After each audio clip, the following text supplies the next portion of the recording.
السلام علیکم ورحمۃ اللہ وبرکاتہ۔ خلفائے راشدین کا پہلا حصہ، خلیفہ راشد سیدنا ابو بکر صدیق رضی اللہ عنہ۔ انبیاء کی جماعت کے بعد اس دنیا میں سب سے افضل انسان اور پہلے خلیفہ راشد سیدنا ابو بکر صدیق رضی اللہ عنہ ہیں، جو عشرہ مبشرہ میں بھی پہلے نمبر پر ہیں۔ ان کے حالات و واقعات انتہائی دلچسپ انداز میں۔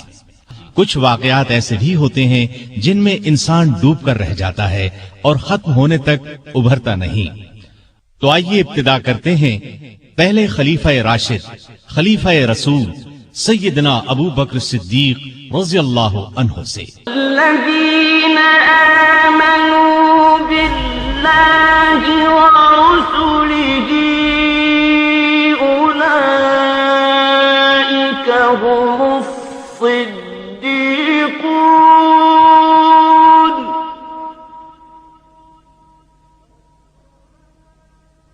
والشهداء عند ربهم لهم أجرهم ونورهم والذين كفروا وكذبوا بآياتنا أولئك أصحاب الجحيم۔ وہ لوگ جو اللہ اور اس کے رسولوں پر ایمان لائے ہیں، یہی تو وہ ہیں جو ان کے پروردگار کے نزدیک صدیق اور شہید ہیں، ان کے لیے اجر اور نور ہے۔ اور جو لوگ کفر کرتے ہیں اور ہماری آیتوں کو جھٹلاتے ہیں وہ جہنمی ہیں۔ ارشاد نبوی ہے، ابو بکر کے مال نے جتنا مجھے فائدہ دیا اتنا کسی اور کے مال نے نہیں دیا۔ جماعت اصحاب روشن ستارے ہیں، آسمان پر موجود ستاروں کی روشنی کم و بیش ہے۔ یہی مثال صحابہ کرام رضی اللہ عنہم کی ہے، لیکن ہیں سبھی روشن۔ ان میں سب سے نمایاں، سب سے روشن اور سب سے تابناک بہرحال پہلے چار صحابہ ہی ہیں۔ یہی پہلے چار صحابہ خلفائے راشدین ہیں۔ عشرہ مبشرہ میں بھی سب سے پہلے انہی کا نام ہے۔ دنیا میں بہت سے لوگوں کو عجیب و غریب خصوصیات نصیب ہوئیں۔ آدم علیہ السلام سب سے پہلے انسان ہوئے۔ اللہ تعالیٰ نے انہیں ماں باپ کے بغیر پیدا فرمایا۔ عیسیٰ علیہ السلام بن باپ کے پیدا ہوئے۔ نوح علیہ السلام کو 950 سال کے قریب زندگی ملی۔ ابراہیم علیہ السلام کو آگ میں ڈالا گیا، آگ انہیں جلا نہ سکی۔ اسماعیل علیہ السلام کے گلے پر چھری چلائی گئی، گلا نہ کٹا۔ یونس علیہ السلام کو مچھلی نے زندہ نگلا، پھر مچھلی کے پیٹ سے زندہ نکل آئے۔ موسیٰ علیہ السلام سے کوہ طور پر اللہ تعالیٰ نے کلام فرمایا۔ نبی کریم صلی اللہ علیہ وسلم کی تو ہر بات ہی عرفہ و اعلیٰ ہے۔ آسمانوں کی سیر کی، ختم نبوت کا تاج آپ کو پہنایا گیا۔ آپ کی امت کو یہ امتیاز بخشا گیا کہ آخری امت قرار پائی۔ اس آخری امت میں بھی بہت سے افراد انوکھی خصوصیات والے قرار پائے۔ ان میں سب سے بلند درجہ ابو بکر صدیق رضی اللہ عنہ کا ہے۔ ان کی شان میں اللہ تعالیٰ نے یہ آیت نازل فرمائی، اگر تم ان کی مدد نہ کرو تو اللہ ہی نے ان کی مدد کی اس وقت جب اسے کافروں نے دیس سے نکال دیا تھا، دو میں سے دوسرا جبکہ وہ دونوں غار میں تھے۔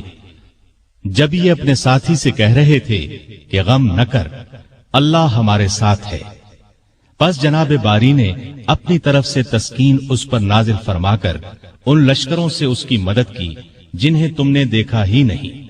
اس نے کافروں کی بات پست کر دی، اور بلند و عزیز تو اللہ کا کلمہ ہی ہے۔ اللہ غالب ہے، حکمت والا ہے۔ ترمذی کی ایک روایت کے الفاظ یہ ہیں، ابو ہریرہ رضی اللہ عنہ سے روایت ہے، رسول اللہ صلی اللہ علیہ وسلم نے فرمایا، مجھ پر جس کسی کا بھی احسان تھا میں نے اس کا بدلہ چکا دیا سوائے ابو بکر کے۔ مجھ پر ابو بکر کا احسان باقی ہے۔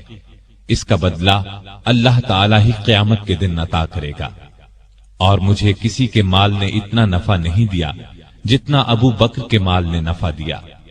اگر میں کسی کو اپنا جانی دوست بناتا تو ابو بکر کو بناتا۔ خبردار، تمہارا ساتھی اللہ کا دوست ہے، یعنی اللہ تعالی نے چونکہ مجھے دوست بنایا ہے، اس لیے اللہ کے سوا میں کسی کو دوست نہیں بنا سکتا۔ مسلم کی ایک حدیث کے الفاظ یوں ہیں: ابو بکر میرے بھائی اور میرے ساتھی ہیں، اور اللہ تعالی نے تمہارے ساتھی کو دوست بنایا ہے۔ تو یہ عظیم خصوصیت ابو بکر رضی اللہ عنہ کو نصیب ہوئی، جو نبی آخر الزمان کے سب سے افضل صحابی تھے۔ آج ہم انہی کا تذکرہ کریں گے، ان کی حیرت زدہ کر دینے والی باتیں سنیں گے۔ ابو بکر صدیق رضی اللہ عنہ 573 عیسوی میں پیدا ہوئے۔ نبی کریم صلی اللہ علیہ وسلم ان سے قریباً 2.5 سال پہلے دنیا میں تشریف لا چکے تھے۔ گویا نبی کریم صلی اللہ علیہ وسلم پہلے عام الفیل میں جلوہ افروز ہوئے، جبکہ ابو بکر صدیق تیسرے عام الفیل میں پیدا ہوئے۔ عام الفیل ہاتھیوں والے سال کو کہتے ہیں، یعنی جس سال ابرہہ نے ہاتھیوں کے لشکر کے ساتھ کعبے پر چڑھائی کی تھی، اور اللہ تعالیٰ نے ابابیلوں کے ذریعے اسے اور اس کے لشکر کو کھایا ہوا بھوسا بنا دیا تھا۔ باپ نے ان کا نام عبد الکعبہ رکھا، یعنی کعبے کا بندہ۔ اسلام کو نبی کریم صلی اللہ علیہ وسلم نے ان کے اسلام لانے پر بدلا اور عبداللہ نام رکھا، یعنی اللہ کا بندہ۔ لیکن آپ ابو بکر کے نام سے مشہور ہوئے۔ ابو بکر دراصل ان کی کنیت تھی۔ اصل نام کے علاوہ عربوں میں باپ، بیٹے، بیٹی یا ماں وغیرہ کے نام کی نسبت سے ایک اور نام رکھ دیا جاتا تھا۔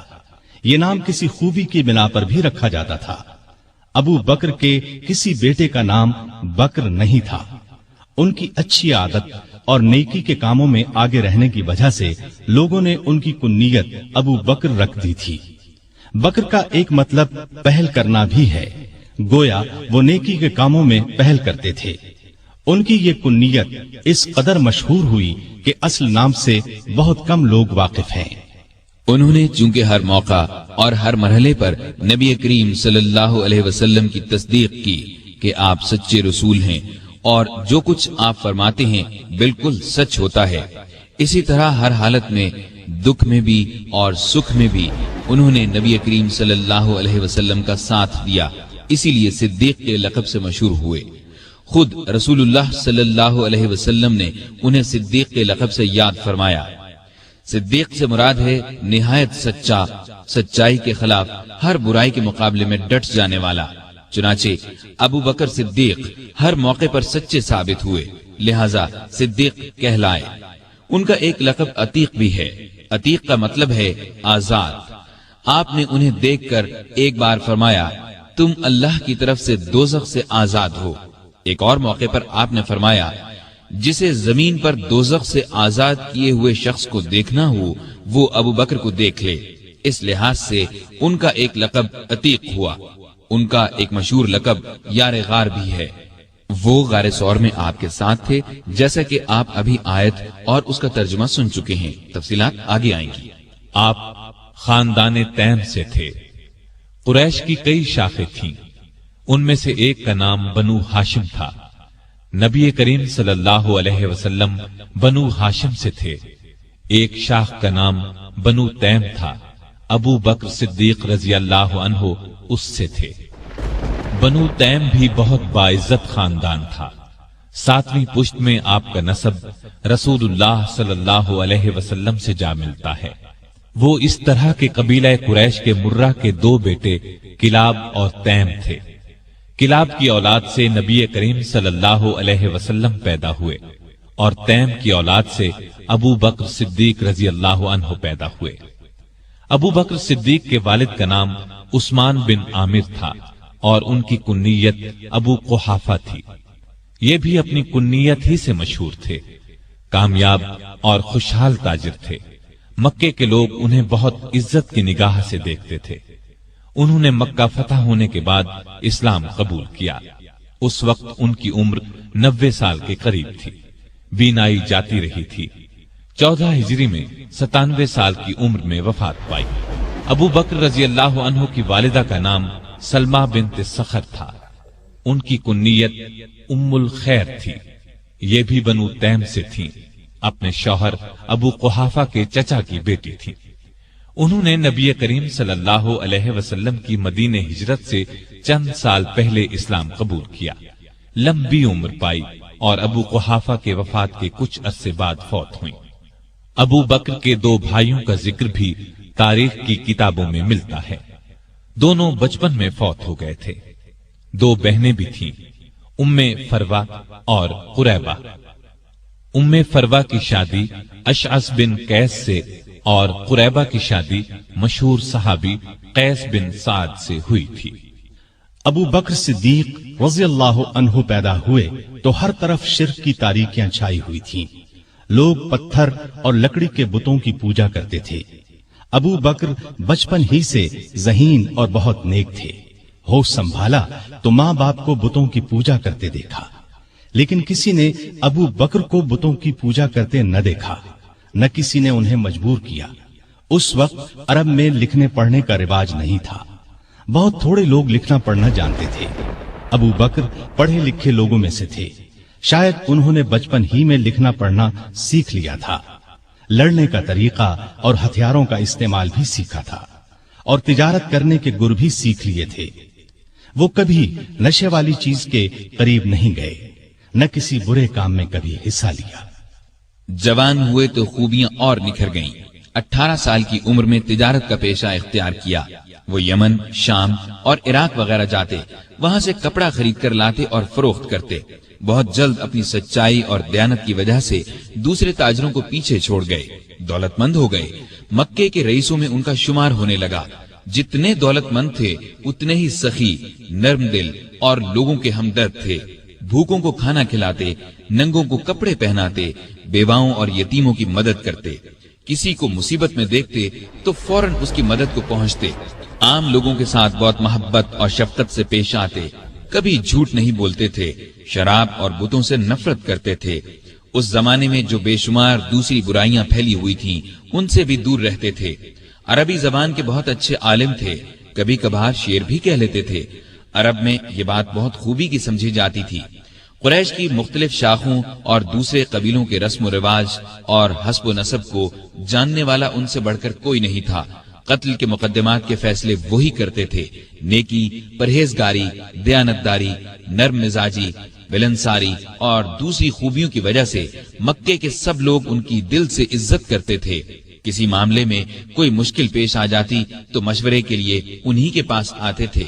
عرب کے دوسرے قبیلے بھی ان کی عزت کرتے تھے۔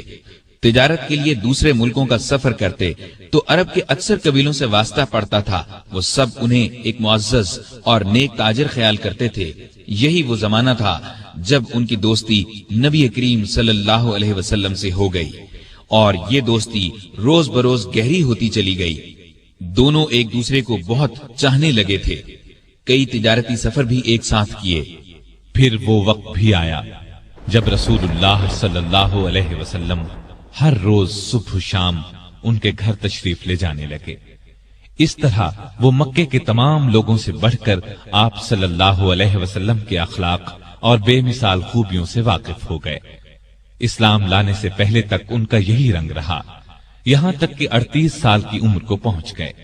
اس وقت نبی کریم صلی اللہ علیہ وسلم کی عمر مبارک 40 سال ہو چکی تھی اور آپ 41ویں سال میں قدم رکھ چکے تھے کہ آپ نے نبوت کا اعلان فرمایا۔ سب سے پہلے 4 نیک انسانوں نے اسلام قبول کیا، ان میں سے 3 تو آپ کے گھر کے تھے، یعنی خدیجہ رضی اللہ عنہا، علی رضی اللہ عنہ اور زید بن حارثہ رضی اللہ عنہ۔ علی آپ کے چچا زاد بھائی تھے، آپ ہی کے پاس رہتے تھے اور اس وقت ان کی عمر 10 برس تھی۔ زید بن حارثہ آپ کے خادم اور منہ بولے بیٹے تھے۔ خدیجہ آپ کی بیوی تھیں۔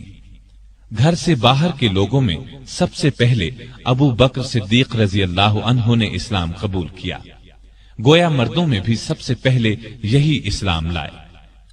اسلام لاتے ہی آپ نے فوراً کہہ دیا، اب میری ہر چیز کا مالک اللہ اور اللہ کے رسول ہیں۔ مال اور اسباب تو کیا چیز ہیں، ان کی خاطر جان اور اولاد بھی قربان کر سکتا ہوں۔ نبوت کا اعلان فرمانے کے بعد نبی صلی اللہ علیہ وسلم نے شروع کے 3 سالوں میں صرف ان سمجھدار لوگوں کو اسلام کی طرف بلایا جن سے یہ امید کی جا سکتی تھی کہ وہ جھگڑا نہیں کریں گے اور اللہ کا سچا دین قبول کر لیں گے۔ اس کام میں ابو بکر صدیق نے آپ کا پورا ساتھ دیا، اسلام کی تبلیغ کی اور قریش کے بڑے بڑے لوگوں کو مسلمان کر لیا۔ ان میں عثمان غنی، طلحہ، زبیر، سعد بن ابی وقاص اور عبد الرحمن بن عوف رضی اللہ عنہم جیسے اونچے رتبے کے لوگ شامل تھے۔ رسول کریم صلی اللہ علیہ وسلم کی تبلیغ سے 3 سال میں قریباً 150 نیک مردوں اور عورتوں نے اسلام قبول کیا۔ یہ کام چپ کے کیا گیا۔ اس زمانے میں نمازیں بھی چھپ کر پڑھی جاتی تھیں تاکہ کافروں کو ان کے اسلام لانے کا پتہ نہ چلے۔ تاہم ایک دن چند کافروں نے مسلمانوں کو نماز پڑھتے دیکھ لیا۔ انہوں نے مسلمانوں کو باپ دادا کا مذہب چھوڑنے پر برا بھلا کہا۔ نبی کریم صلی اللہ علیہ وسلم کو خبر ہوئی تو آپ نے اپنے پیارے صحابی ارقم بن ابی ارقم رضی اللہ عنہ کے مکان کو مسلمانوں کے جمع ہونے اور نماز پڑھنے کی جگہ بنا دیا۔ یہ مکان صفا پہاڑی کے قریب تھا اور بہت محفوظ تھا، کافر اس پر آسانی سے حملہ نہیں کر سکتے تھے۔ نبوت کے 4تھے سال اللہ تعالی کے حکم سے آپ نے کھلم کھلا اسلام کی تبلیغ شروع فرمائی۔ اس پر کافر بھڑک اٹھے، مسلمانوں کو ستانے لگے، ان کے دشمن بن گئے۔ مسلمانوں نے قریباً 9 سال ظلم برداشت کیے۔ اسلام لانے والوں کی تعداد مسلسل بڑھتی گئی۔ ابو بکر رضی اللہ عنہ نے بھی اسلام کی خاطر ظلم برداشت کیے، لیکن برابر اسلام کی خدمت میں لگے رہے۔ آپ صلی اللہ علیہ وسلم پر جان چھڑکتے رہے۔ جس وقت انہوں نے اسلام قبول کیا ان کے پاس 40,000 درہم تھے۔ ان میں سے اپنے پاس صرف 5-6 ہزار درہم رکھ کر باقی سب غریب مسلمانوں کو کافروں کے پنجے سے چھڑانے اور اسلام کی ترقی کے لیے خرچ کر ڈالے۔ ابو بکر رضی اللہ عنہ کی تبلیغ سے جن لوگوں نے اسلام قبول کیا ان میں طلحہ بھی تھے۔ یہ ابو بکر رضی اللہ عنہ کے چچا زاد بھائی تھے۔ ان کے اسلام لانے کا حال قریش کے ایک سردار کو معلوم ہوا۔ یہ شخص اسلام کا سخت دشمن تھا۔ اس نے طلحہ اور ابو بکر رضی اللہ عنہما کو رسی سے باندھ کر خوب مارا پیٹا، لیکن یہ اسلام پر قائم رہے۔ ایک روز نبی کریم صلی اللہ علیہ وسلم خانہ کعبہ میں تشریف لے گئے۔ کافروں نے آپ کو دیکھا تو جوش میں آ گئے، گھیرے میں لے لیا۔ ابو بکر کو خبر ہوئی تو فوراً کعبے پہنچے اور کفار مکہ سے کہا، تم پر افسوس ہے، تم ایک ایسے شخص کو مارے ڈالتے ہو جو کہتا ہے میرا رب اللہ ہے، جبکہ وہ اللہ کی صاف نظر آنے والی نشانیاں لے کر تمہارے پاس آیا ہے۔ ابو بکر کے یہ الفاظ سن کر کافروں نے رسول اللہ کو تو چھوڑ دیا، سب نے مل کر ان پر حملہ کر دیا اور اتنا مارا کہ لہو لہان ہو گئے۔